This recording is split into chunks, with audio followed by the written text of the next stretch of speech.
In this video, I am going to show you how to deactivate your Instagram account. So let's get started.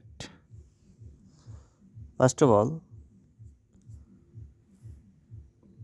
tap on your Instagram apps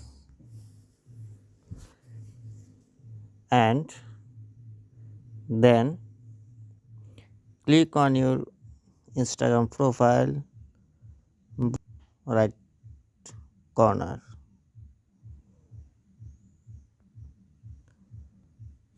and then click on horizontal line.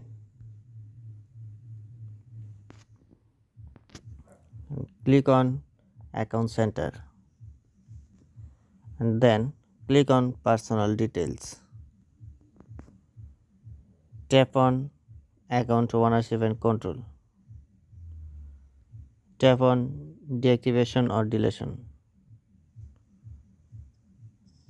Select your Instagram account and then default select deactivate account and then continue.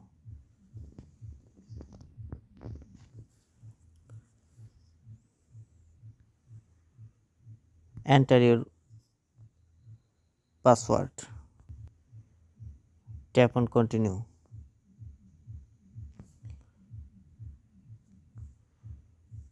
Select reason for your deactivation of Instagram account. I consider it and then tap on continue. Then tap on deactivate account. I hope you can follow this process carefully. You will successfully deactivate your account. If you found this video helpful, so please subscribe to my channel for another important video. Thanks for watching.